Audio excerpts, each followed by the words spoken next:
தந்தை, மகன், தூய ஆவியானவர் நம்மை நிறைவாக ஆசீர்வதிப்பாராக. ஆமென். பிரியமான இறைப்பிள்ளைகளே, அவரே தருவார், அவரே வாழ வைப்பார், இவரே நம்மை ஆசீர்வதிப்பார். அப்போ இவரிடம் இன்னும் அதிகமாய் தஞ்சம் புக வேண்டும். இன்னும் அதிகமாய் நம்முடைய எல்லா எண்ணங்களையும் இயக்கங்களையும் ஒப்பு கொடுக்க வேண்டும்.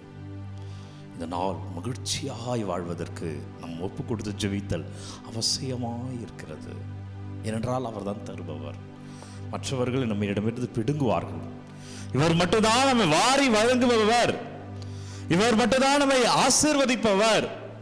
அவர்கிட்ட ஒப்பு கொடுக்கணும். இறை வார்த்தை தருகிறேன் பாருங்க.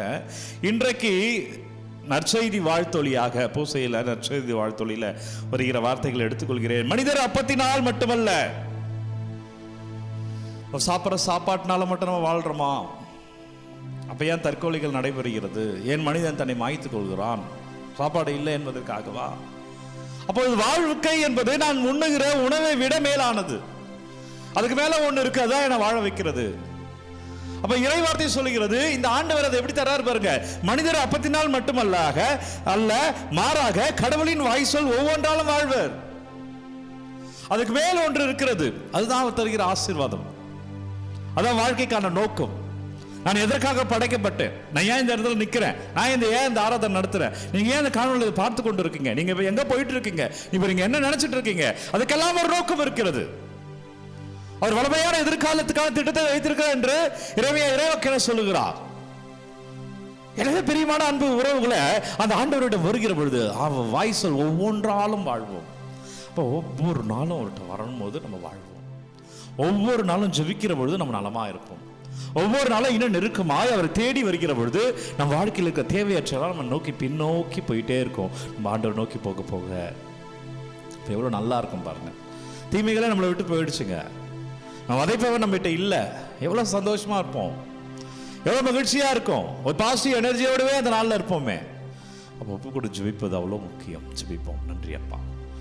தாய்மறியால் நாளாக இன்று சனிக்கிழமை அப்பா அவங்கிட்ட ஒப்பு கொடுக்கிறோம். நம்ம ஆராதிக்கிறோம், அனைவரையுமே துதிக்கிறோம், அனைவரையுமே நன்றி செலுத்துகிற ராஜா. அப்பா வழி நடத்துங்க, அப்பா ஆசீர்வதிங்க. ஜெபிக்கிற ஒவ்வொரு பிள்ளைகளும் வாழும்படியாக. பிரியமான அன்பு இறை உறவுகளை, ஆண்டவர்கிட்ட வரும்போது வாழ்க்கைங்க அவர் தான் தருபவர். அதான் இன்றைக்கு தீமை, அவர் தருபவர், அவர் ஆசீர்வதிப்பவர். நற்செய்தியில எப்படி நம்ம மேல உள்ள பாசத்தை வைத்திருக்கிறா பாருங்க, அதை வெளிப்படுத்திருக்காரு. நீங்க நற்செய்தியில எவ்வளவு மனுஷங்க மேல அன்பு, உங்க மேல எவ்வளவு அவர் அன்பு வைத்திருக்கிறார் நற்செய்தியில் வெளிப்படுத்துகிறார். அன்றைக்கே உங்களை அவர் எவ்வளவு நேசிக்கிறார். ஆமா, நீங்க கஷ்டத்துல துன்பத்துல இருக்கலாம், ஆனால் அவர் உங்களை எவ்வளவு நேசிக்கிறார் என்பதை நற்செய்தியில் வெளிப்படுத்திக்கிறார். வாசிக்கிறேன் பாருங்க. மார்க் நற்செய்தி 8வது அதிகாரம் 1-10 பைபிள் தான் எடுத்துக்கோங்க. மார்க் 8வது அதிகாரம் 1-10.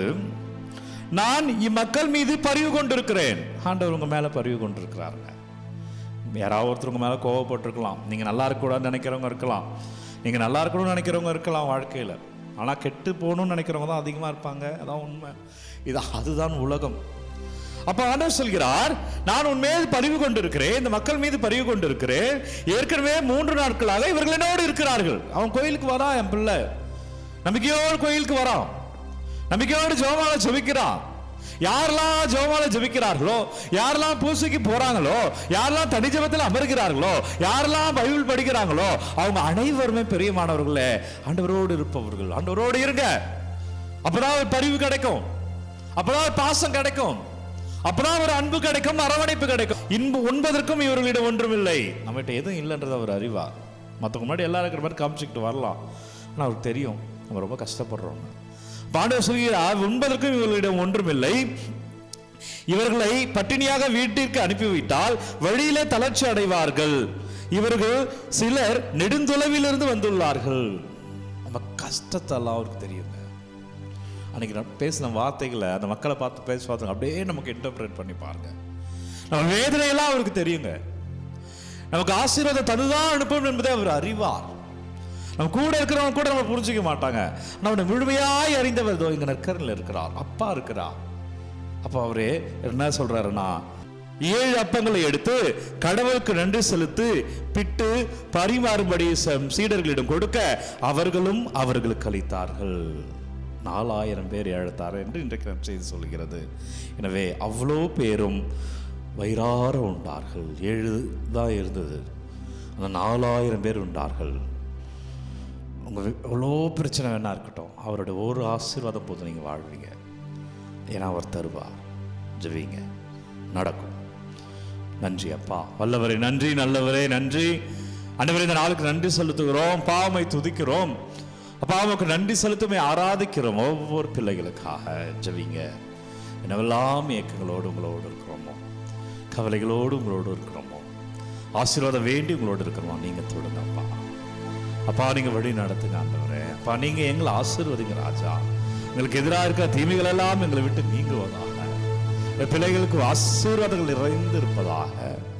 அப்பா, எண்ணப்படுகிற ஒவ்வொரு விண்ணப்பங்களும், பிள்ளைகளுடைய தேவைகள், எண்ணங்களை ஒவ்வொன்றும் பாதத்தில் வைக்கிற நீங்கள் விடுதலை தாங்க அப்பா. நீங்கள் வழி நடத்துங்க, ஆசீர்வதிங்க. வல்லமையான இறைவன் உங்களை தொடுவார். ஆண்டவர் இயேசு சாமி உங்களை ஆசீர்வதிக்கிறார். ஆண்டவர் கிருபையில் பிள்ளைகளை அபிஷேகத்தை அறுவடை செய்வீர்களாக. தலை வணங்கி ஆண்டவருடைய ஆசீர்வாதத்தை பெற்றுக்கொள்வோம். எல்லாம் வல்ல இறைவன் நம்மை தந்தை, மகன், தூய ஆவியார் நம்மை நிறைவாக ஆசீர்வதிப்பாராக. இந்த நாளும் இனிய நாளே. அன்பர்களே, ஒவ்வொரு நாளும் விடிய காலை 3 மணிக்கு இந்த ஆராதனை வழங்கி கொண்டிருக்கிறோம். யாருக்கு தேவை என்று நினைக்கிறீர்களோ அவர்களோடு பகிர்ந்து கொள்ளுங்க. God bless you. அதே போல உங்கள் விண்ணப்பங்களை கமெண்ட்டில் அனுப்புங்க. உங்களுக்காக நான் ஜெபிக்கிறேன். Take care.